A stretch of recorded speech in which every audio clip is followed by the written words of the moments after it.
राजेश खन्ना की सफेद रंग की कार रुकती थी तो लड़कियां उस कार को ही चूम लेती थीं।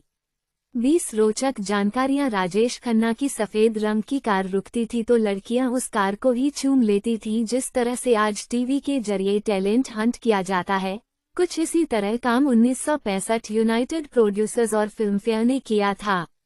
वे नया हीरो खोज रहे थे। फाइनल में 10,000 में से 8 लड़के चुने गए थे, जिनमें एक राजेश खन्ना भी थे। अंत में राजेश खन्ना विजेता घोषित किए गए। राजेश खन्ना का वास्तविक नाम जतिन खन्ना है। अपने अंकल के कहने पर उन्होंने नाम बदल लिया। 1969 से 1975 के बीच राजेश ने कई सुपरहिट फिल्में दी। उस दौर में पैदा हुए ज्यादातर लड़कों के नाम राजेश रखे।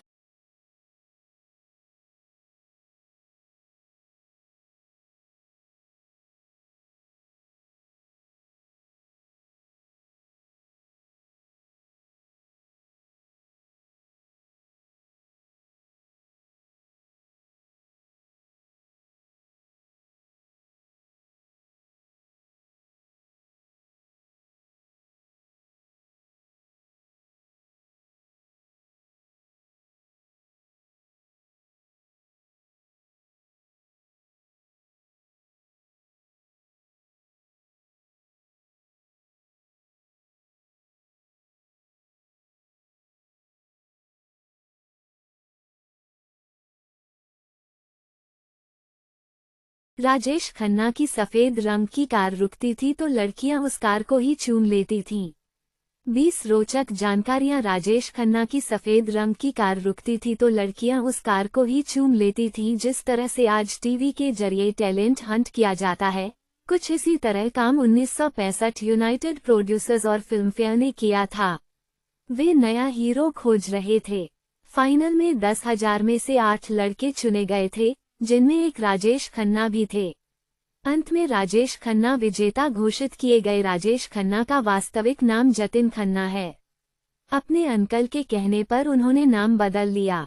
1969 से 1975 के बीच राजेश ने कई सुपरहिट फिल्में दी।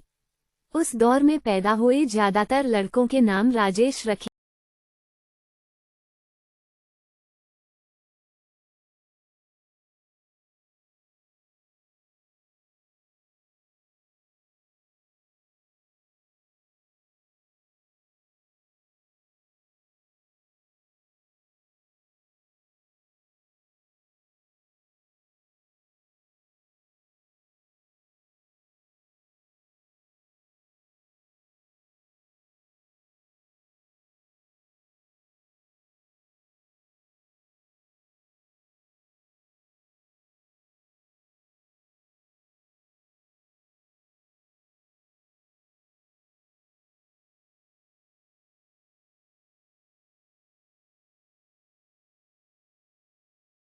राजेश खन्ना की सफेद रंग की कार रुकती थी तो लड़कियां उस कार को ही चूम लेती थीं।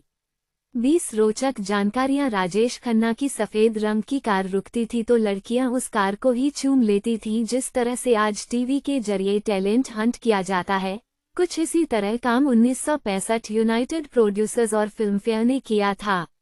वे नया हीरो खोज रहे थे। फाइनल में 10,000 में से 8 लड़के चुने गए थे, जिनमें एक राजेश खन्ना भी थे। अंत में राजेश खन्ना विजेता घोषित किए गए। राजेश खन्ना का वास्तविक नाम जतिन खन्ना है। अपने अंकल के कहने पर उन्होंने नाम बदल लिया। 1969 से 1975 के बीच राजेश ने कई सुपरहिट फिल्में दी। उस दौर में पैदा हुए ज्यादातर लड़कों के नाम राजेश रखे।